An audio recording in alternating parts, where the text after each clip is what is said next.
Sir, can you see the presentation? Yeah, we can see. Just go for that full slide, Yes, sir. the PowerPoint mode. Yeah. So, can I start? Yeah. Start, Panita. Start. Go ahead. Good morning, sir, and all my classmates. My teammates Manas, Shaunak, Anand, Sanjayan, and I have decided to work on a project that is smart classes for the blind. Anand, next slide. So, people with visual impairment face various problems in their daily life as the conventional assistive devices, like a stick that they carry, are not very often meeting the consumer requirements in terms of level of assistance.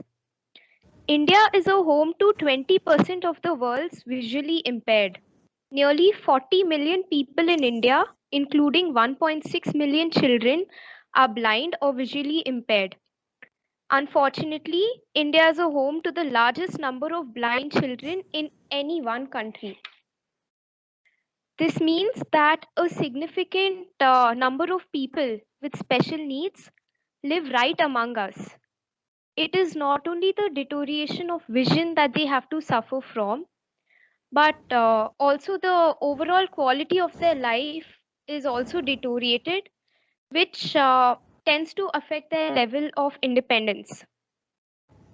We as a team intend to design a device which can help the legally blind to live relatively independently.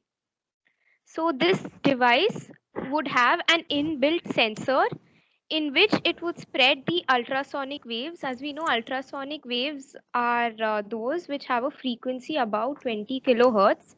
Hence, we humans can't hear it. So these ultrasonic waves will be spread in the direction in which the person is going by scanning at most 5 to 6 meters of 30 degrees range.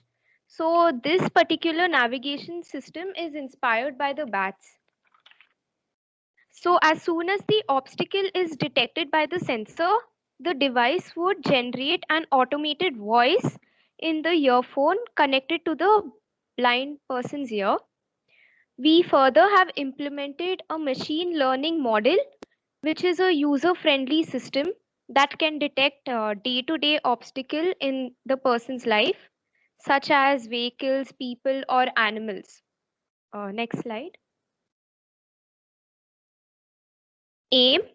As I have stated earlier, the main objective of our present work is to develop a low-cost, reliable, portable, user-friendly, low-power and robust solution for the smooth navigation, which would help the visually impaired person to move almost like any other pedestrian. So this device would be an affordable option for their travel guidance. Now Sanjayan would explain the rest of the slide. Good morning, sir. I am Sanjay. So I'll explain about the bio-inspiration part behind the project. Hope I am audible to all. So Anand, next slide, please. Yeah. Okay. So echolocation is a technique which used by bats and dolphins mostly. So and they determine the location of the object using reflected sound waves. So this allows the animals to move around in pitch darkness where there is no light. Uh, like say for instance, the bat which moves around in night has the same in dolphins which moves in ocean, which lives in ocean in the depth where there is no light. This allows the animal to move in darkness, and they identify the friends, enemies, and even avoid the obstacles like rock, coral reefs, and other things. The bat makes the sound in their larynx and they emit them through their mouth.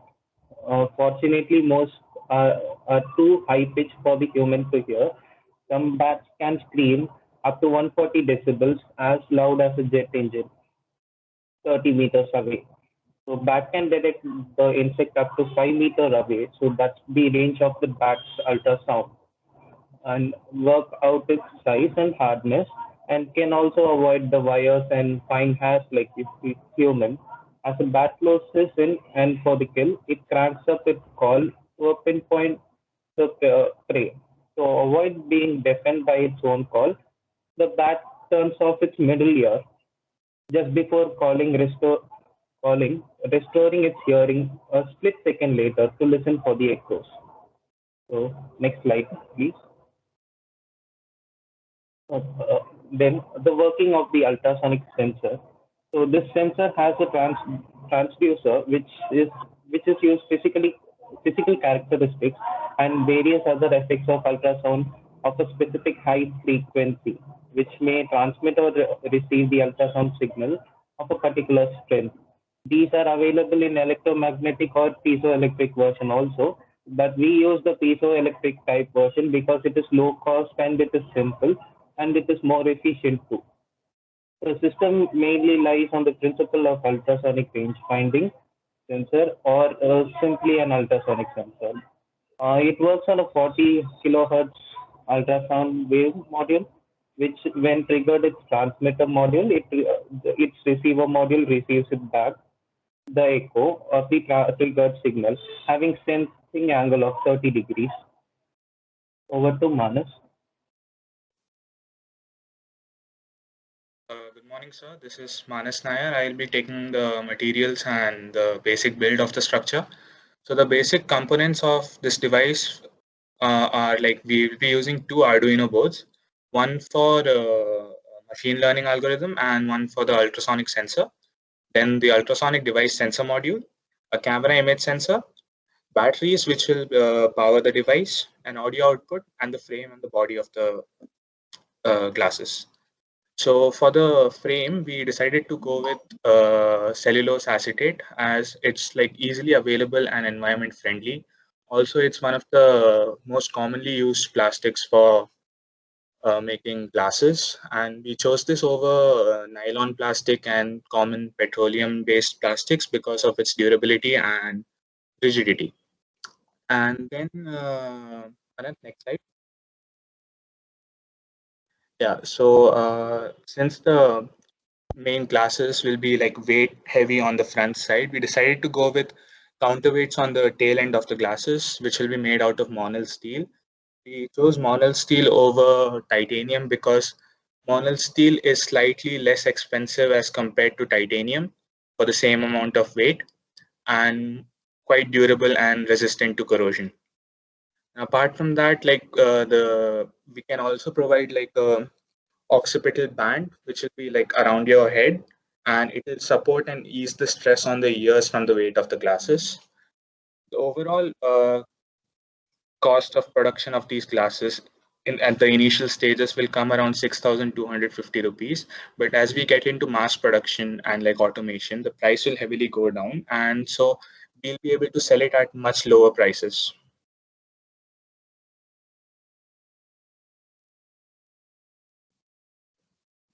Anant, next slide. Yeah, so sir, this is the rough sketch of the how we envision the thing. So on both the sides of the glasses, there'll be Arduino boards connected to batteries, and in front there'll be a camera sensor.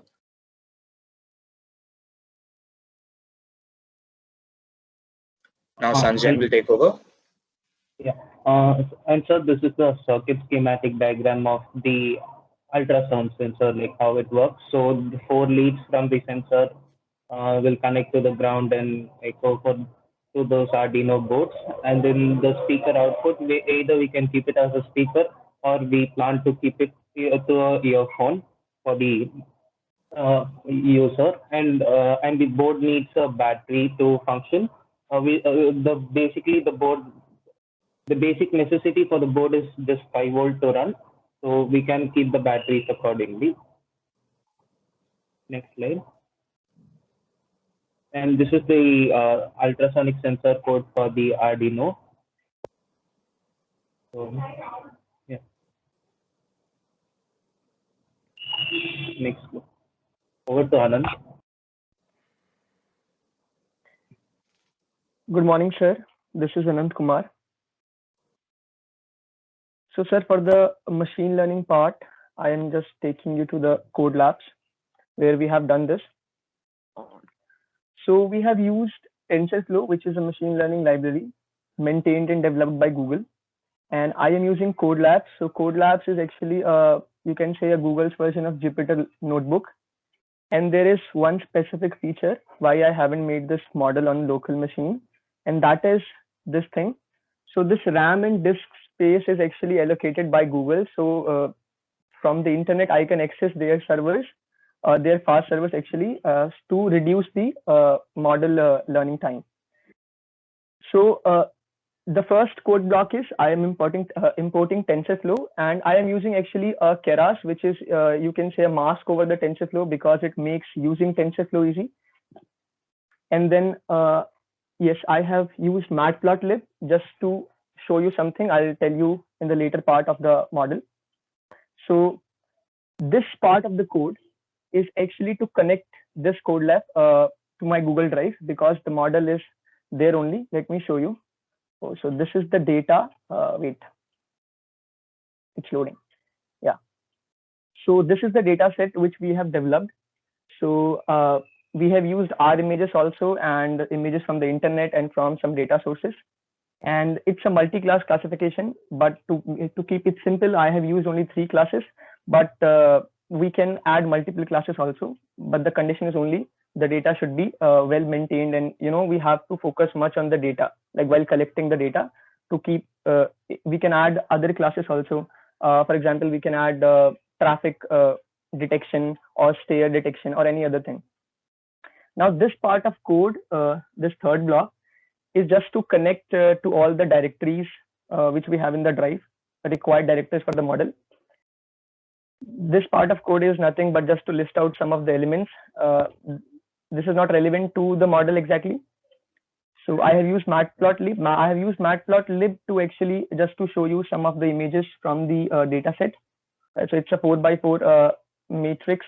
It's a simple Python code. Matplotlib is actually a Python library like Panda and NumPy, which helps data, which makes data visualization very easy. So it's just a loop, and these are the images of the 2 data sets. And then this is the model part. So yeah, so this is the main thing, all the layers, and I'll decode it one by one. So this is the main model. Now I'll decode one by one. So sequential means we are defining a sequence of layers. So you can see this is the sequence of layer and how many different types of neurons we have used. Let's see just how a simple neural network looks. So this is a basic diagram of a neural network. You can say in this diagram there are 5 inputs and 3 output layers. So similarly, you can visualize as we have used one convolution. Conv2D is a convolution layer, and then max pooling layer, and then flatten layer and dense layer. So I have used 4 different types of neuron layers for this model. Now, what is this conv2D? So wait, let me just show you an image. So computer doesn't understand pixels. So what it does is it converts pixels into a matrix where each color belongs to ranges from 0 to 255. So you can think of it as an image, this matrix of an image of 9 pixels. And what this convolution layer does. So what is our aim? Our aim is to extract the important features from the image. An image may have so many features. Later part of the the model, I'll show you how many parameters we are training, but the main focus of the model is to extract the important features of the image. For example, if the model wants to define a shoes, what are the important features of a shoes? The shape, the sole. So those are the important features that model has to extract, and that is why we are using different layers. So what this first layer does, this will create a matrix. This is a matrix I have created, but this layer will also create a matrix, a random matrix. And then what it will does is for each pixel, let's say this is 1 pixel representing one particular pixel of an image. So it will change the value with this formula. It will multiply all the other pixel values surrounding this particular center pixel with these numbers, and then it will add it. And then whatever value we'll get from here, it will replace this pixel with that. And then let's understand the parameters. So 16 basically means the model at this particular layer, it will create 16 different types of pixels and filter the images. And this 3 by 3 is actually the matrix size, the filter size actually. And this activation function, I'll tell you, this is very important, the input shape, because we have collected the images from different sources. So all the images are of different size. So what this input shape does is it converts the image into a 300 into 300 matrix, and this 3 represents that this is a color image.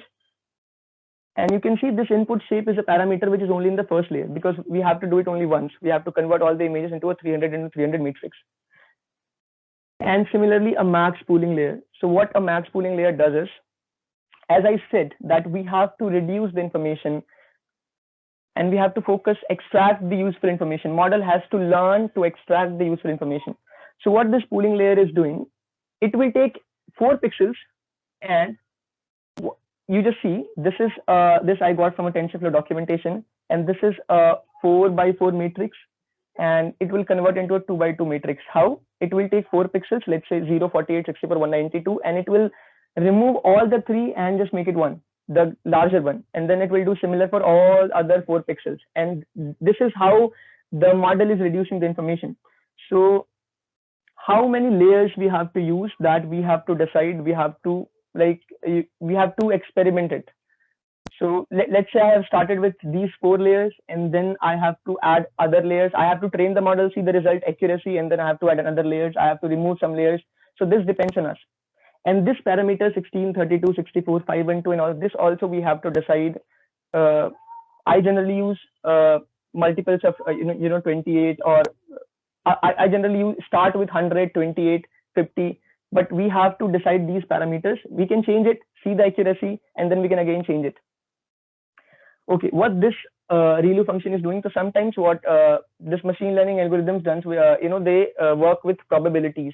So wherever, due to some reason, we are getting, if we get negative values, it just removes those negative values and just carry out, for example, at this particular neuron, let's say, we are getting a negative value.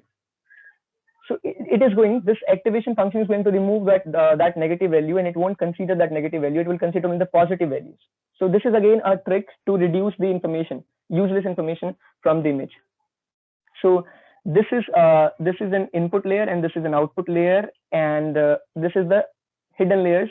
Okay, so this is flattened. So as I said, it converts the image into a matrix, a 3-dimensional matrix.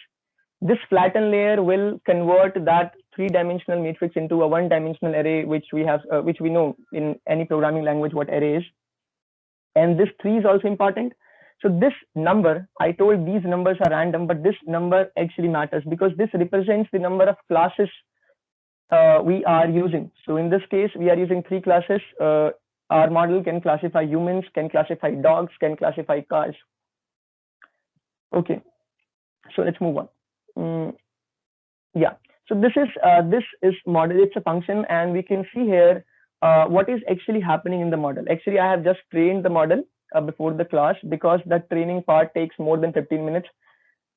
So yeah, so this function demonstrates us what is happening in each layer. As I said, we have given 300 into 300 matrix. So all the images you can see here, all the images input shape is 300 into 300.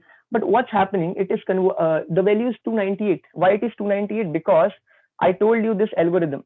This algorithm does not work on the edge pixels, because the edge pixels are alone, and the algorithm needs 8 pixels surrounding a particular pixel. So this just ignores the edge pixels, and that is why it is 298 into 298. And then you can see all the layers here.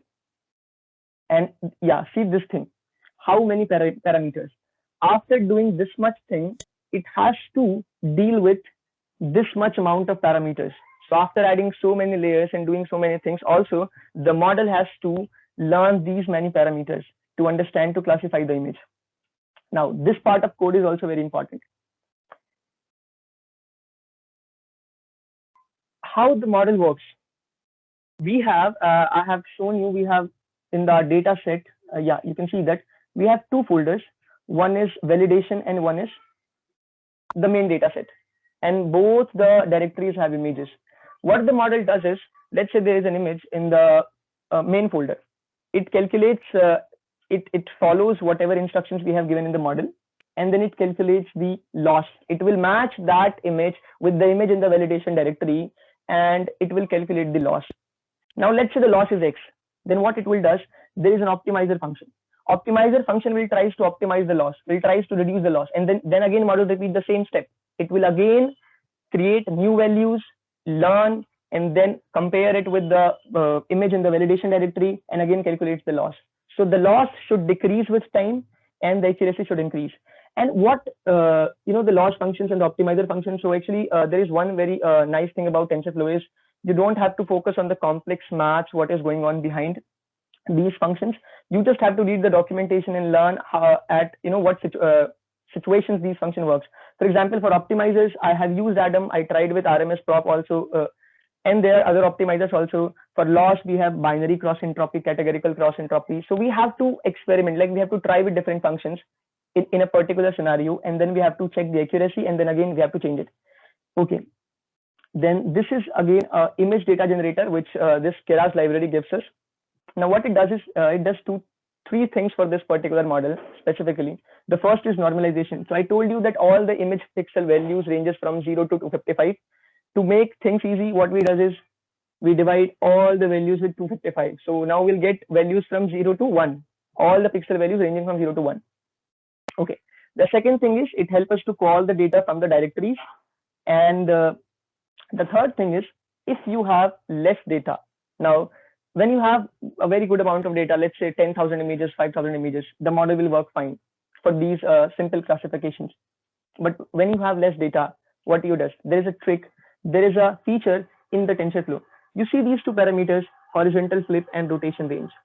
Horizontal flip means it will flip all the images which I have given him, which is present in the directory.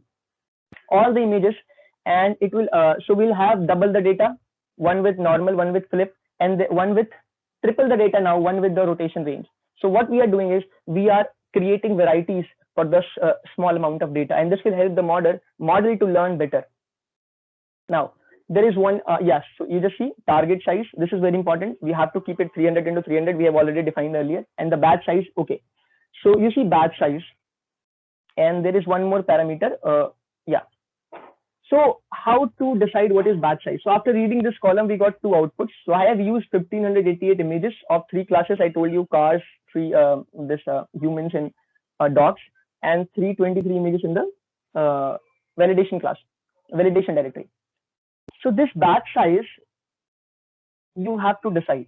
How we will decide? We have 1588 images, and what is epoch? I'll tell you, but see this value steps per epoch, it is 12. So this batch size should be approximately equal to the number of images divided by 12, divided by any value which you are putting here, steps per epoch. I'll tell you what is steps per epoch, but for this time, just understand this. Now, this is the main thing. This is the main function which we are calling when the model has to learn things. This is the training step, which takes most of the time. So it has, we are giving this training generator, which is nothing but you just see training generator is we are accessing the data in the training directory and converting it into a 300 into 300 matrix. Then validation data. Epochs is how many times you want to train the model. This is also you have to experiment. You have to run it again with 10, 20, 25, 100, 1000, and you have to see what is happening in the model. So more number of epochs will take more time. This is one thing. And steps per epoch is for one epoch, how many times you want to train the model. Like we have defined the batch size. So for each epoch, for each steps, it will use 132 images. It will do all the, it will calculate the loss and optimize the model, and it will do it again. And it will do for 15 epochs. And there is one thing also, you will get different accuracy value each time you train the model. So I trained it just now, and I got accuracy of, after 15 epochs, I got accuracy of 83%. And you just see here how the loss is reducing. It is 1.2, then 0.96, and how it is reducing with time. So in machine learning, if your accuracy is more than 70%, it is good. We can achieve obviously more than 90% accuracy. I got once, and I saved that model. But for these simple classifications, we can easily get more than 90% if we have curated our data. Okay, now I'm going to demonstrate this part. So this is simple code which works only here in the code lab. This is just to upload the file and to check how the model is working when we are giving it images. So yeah, you see here, choose files. I have this car image section. Yeah, so it is classifying it as car. So at the end, what we have to do is, as we said actually in the presentation, that we have an audio output also that will give to the user. So basically, we have to convert this string into an audio. That code also I'll tell you. And let's do it again. Let's try it. Let's try it with a different class this time. Let's say with this mail. Okay. So yeah, human. So we can use multiple classes like this. And this part of code is very important. This is the code actually, because we cannot use this TensorFlow code directly in our Arduino board. So we have to convert this into a TF Lite model, which we can directly put in our Arduino code simply. So this part of code does this. And if I run this code, what you will see here is, you see this. It saved our model with this TF Lite format. You can see here. Now, I'm going to show you the simple video where I have demonstrated all this, but I just want to show you this training part. So just wait. Okay. Yeah, just training part, how much time it takes actually. There is no audio actually, but see, to run all this, it took me only 1 minute, and then to just run the model, you just see how it will start. It will take a lot of time. Just see.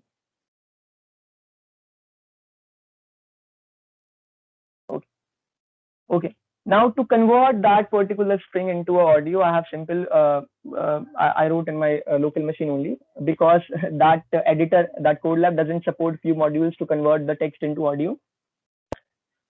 So you just see here. Where's that? Yeah. So at the end we have, you can see here, we are getting this value.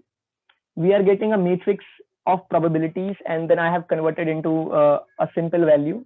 So 2 represents human. So if it is 2, it will guess as human. This is a simple if-else loop. So I have designed a simple program to convert this into audio. So I'm going to show you. Okay, let me just run this. Yeah.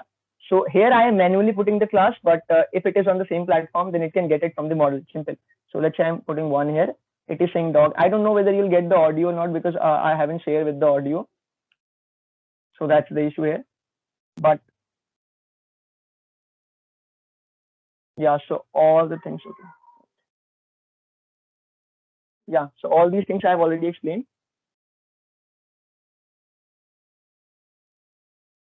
Yeah, thank you, sir. Okay, this is Shaunak, sir. And so next we'd like to talk about the current limitations of our device. Can you show the limitations later? Okay, so firstly, it has a limited functionality at this point of time, since it can only recognize 3 objects, human, vehicles, and dogs. So training the model to identify other entities is yet to be done. Secondly, it cannot alert the users of the topographical changes like elevations. So it won't be able to tell you if there are stairs or a footpath in front of you. Thirdly, the model is not compact, so it cannot be folded. So basically the 2 Arduino boards that we have put on the sides, they are going to be in a plastic enclosing. And because of that, we won't be able to fold the glasses, unlike a conventional glass. And lastly, the current model is heavy, owing to the 2 batteries we have attached to each side. And while the weight is around 110 grams, it is certainly manageable, but we'll still consider this inconvenience as a limitation. Next slide. Now, coming to the work that we plan to do in the future, the first and foremost thing that we plan to do is training the model by feeding it more pictures of objects. So this will allow it to detect walls, stairs, trees, roads, etc.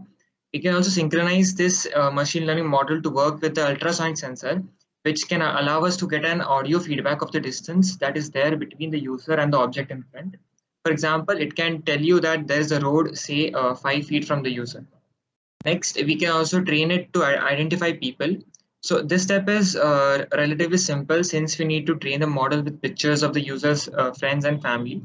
And lastly, the machine learning model can also be used to process text, which can allow the users to read text, like identifying if it's a 10 rupees note or 15 rupees, 50 rupees note. And it can also be trained to identify more minute details like say road signs or zebra crossings. Next slide. Yeah. Now, with our machine learning model, the user is not just alerted of an obstacle in front, but it is also informed of what that obstacle is. And while it currently has three objects, we just need to feed the model more information. And lastly, we'd like to conclude by saying that every living person should have the ability to be fully independent. Sadly, there are people who are naturally denied of this fundamental right. Therefore, it is the responsibility of the people of science to step up and uplift these people so that they can enjoy a similar quality of life. And this is exactly why we decided to build these smart classes. Throughout our discussions and the work that we did, our main ideal was to build something that was easy to handle, user-friendly, and most importantly, was affordable. Given that 20% of India's population is blind and 37% fall below the poverty line, we felt obliged to come up with this cheap and affordable solution. That's the thing about scientific solutions. We stumbled upon a plethora of devices made for blind people, and they had these exotic features which we can't and won't be offering. That is because we feel that making a product that is more reachable and fundamentally useful is more important than building a product that has tens of features but costs thousands of dollars. That is the sole purpose of our device. This is how we bid farewell to walking sticks and welcome more smiles. Thank you.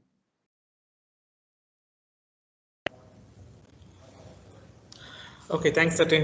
It's a wonderful presentation. So first I will ask the other people if anyone is having a question, because people are claiming that they are coming from a computer science. If anyone is having a question, they can ask. Please raise your hand, and by that way I will call your name and you can ask.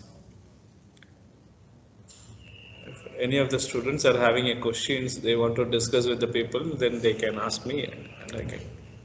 Yeah. Oh, sir, I have a Yeah. question. Sir, Please raise your hand, Sahaj. Yeah. Ask Sahaj. Yeah, go ahead, Sahaj. sir, I have a question regarding the project. Sir, Yeah. how will they be able to make that affordable for the people, as majority people who are blind in India or are usually in orphanages and other things? And there are in lot in number. So how is it possible? How will they able to make it affordable for these orphanages and the people, everyone, to maximum population at least? Okay, so I'll take that question. So we looked upon some other models which were currently available smart glasses, and they cost like $2,000-$3,000. And compared to that, our model is around 6,000 rupees, which is like almost 60 times less expensive. So I think that is a very affordable amount for everyone compared to the benefit that you're getting from using it. Okay. Okay. Ishan Sagar. Yeah, go ahead, Ishan Sagar. As this is very crucial, like for blind people, there should be no error in that model. So how we are going to rectify the errors? Like in machine learning algorithm, it's not be 100% correct all the time. So we have to consider the backup system for this also. So you consider that also for, like, it's very crucial for blind people if obstacle is not detected or something like that in the model. In the case, how you are going to back up this also? No, Like you are any other right, but sensors? yeah, I'm taking this question. You are right that the model is not 100% accurate, but I have used only 1500 images, and the classification which I did was very simple. And for those simple classifications, if you have a very good amount of data and a quality data, if you are collecting, then definitely you will get. I have trained the model with 99% accuracy also. When you are making a model more complex, adding more complex features, then you need a better thing. Then you need a backup plan. But when you are keeping it simple, let's say object detection or simple stare detection, traffic detection, then you can easily get more than 95% accuracy. Okay. Any other questions anybody is having?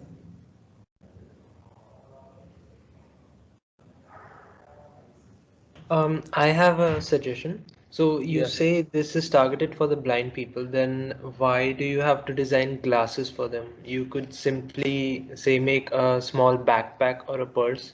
So that would, improve the design aspect, as in it won't be heavy, so it won't rest on your ears and cause pain. So all I'm trying to say is it doesn't have to be glasses, right? Yeah, Yeah, that's that's true. We try to keep it conventional, but what you're saying is right. Yeah. But Aditya, there will be but a trouble will be you there, right? Yeah, it should be in your forehead and you have to see from there. If you are keeping it yes, your sir. backpack, yeah, then it will be a trouble, right? Yeah. No, sir, the backpack is just a suggestion. All I'm saying is we can use another option instead of glasses. Like why we went with the glasses, like on the forehead level, we can get the sensor. They are working really well, like an eye, like another eye. So that's why we went with the glass, than a helmet or a backpack or something like that to make it more look more sleek and design. Yeah. Any other queries anyone want to discuss? Okay.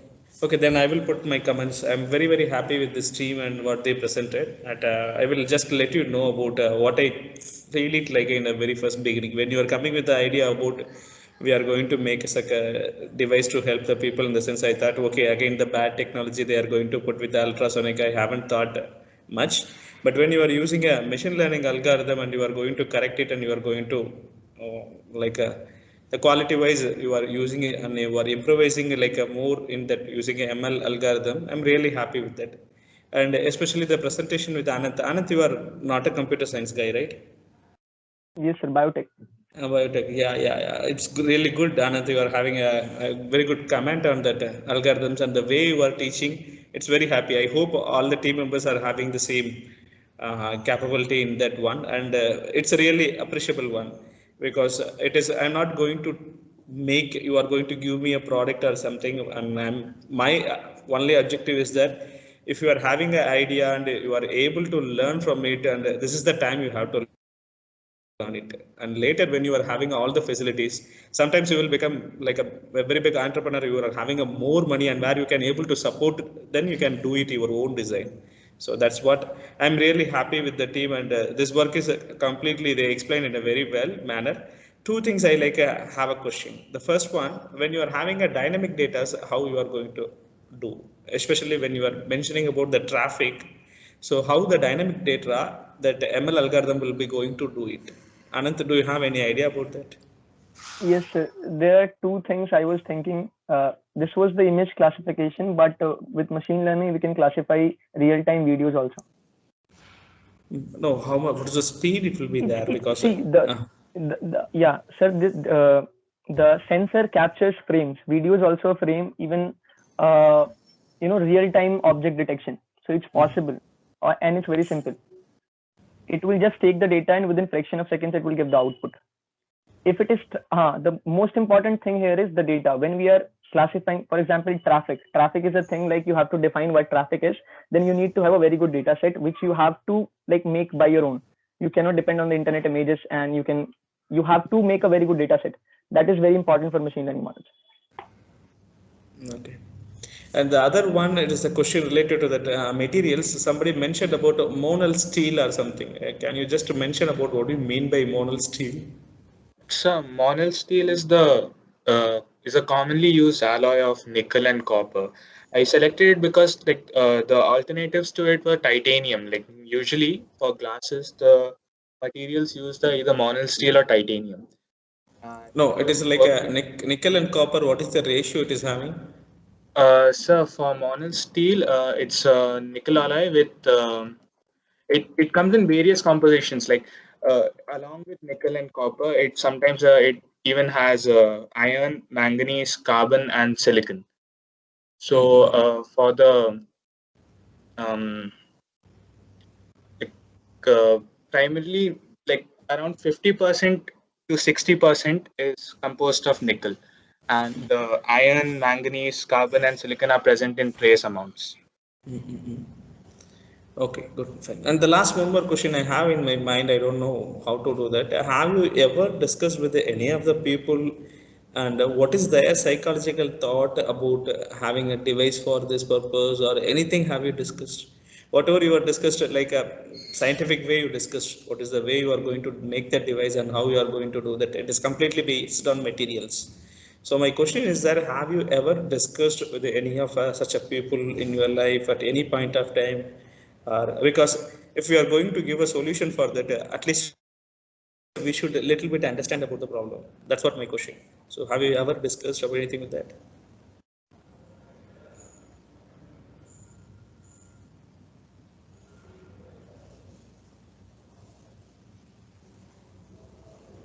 No, sir, but it's something that we definitely can do, and then we can also integrate the necessary changes into our model. But that is, yeah, yes, that is something we should do, sir. Yes. Yeah, the way how we are seeing the world is completely different, and how they are seeing the world is different. For them, they may require something else also. So first we have to identify what actually the problem is. Then we can give the solution. So we should think in our way, and we shouldn't impose on it on them. That's what my question. So that psychological idea, have it is not, it is a money, or it is not about pushing them into that. It is about what actually it is. Is that really they are having a difficulty in all these things? Only we are having a comfort, and that's what we are just trying to impose it on them. That's what my question. Yes, sir. We certainly thought about the ergonomics of the design, but discussing it with the people who actually go through that, it will be a much more ideal thing to do, sir. That is something definitely we can work upon. So, actually, I watched a documentary film on Helen Keller. So then she's blind, and yet she wanted to teach also. So there were moments before that, when she was a child, that she would get so frustrated because she wasn't able to see anything. She wasn't able to, and that time her fingers were not as what a normal blind person's fingers would be, where she could feel something. So then we thought, I mean, that's what Sanjay and I initially thought, that we could come up with a solution for the blind people in this way. But yeah, we have to talk to other blind people No, to like here understand. also, it is like you have to take more samples. Then only Yes, sir. you come to know about. Just by one single documentary video, or Yeah. So by no, one I was single talking person, we about, can't able to tell. We have to collectively take the data, yes, sir. what actually their opinion on it. Yes, sir. So I was talking about the inspiration part of the project. Okay. Good, good. It's very nice. I'm very happy with that. The people get into that right track for that course. So I hope hereafter all the people will take the same effort, and they will take that the project and that goes into that right track. I'm very happy with that. Who are all going to present it in the next week? Next week we are having a classes, right? 5th March. Who are going to present on that day? I hope it is Preetham, Anjan, Shuyasha, Richard, Samar Abbas. Are you there? Yeah. Yes, sir. Yeah. Have you We decided are on here. your topics? Yes, sir. We have decided on our topic and we'll present next week. Okay. Okay. I hope you will hold the same path into that. Okay. Thanks for Yes. joining. Yeah. Yes, sir. Yeah. So, Thanks for joining. Yeah. so I have one thing to clarify. Yes. So today's recording that group 1 did, that is us. Yeah. So this recording should be put up as a link in project review, right? Yeah, put up in that one file and convert it into PDF and give it to that last one, the project review. There you have to upload it. This one. The 5th DA, right, sir? Yeah, the 5th DA. Yeah. Okay, sir. Thank you. Okay. And sir, for the fourth one, we have fourth to one later you have to work. It is for the proposal. Fourth one, it is like a proposal that you have to work a little late. For the same project, you can write a proposal for the government of India. That I will explain it. Okay, sir. Okay. Okay, thanks for joining. Thanks for everyone. And now we can leave. We will meet again in the next class with another one interesting session. Thanks. Thanks for joining.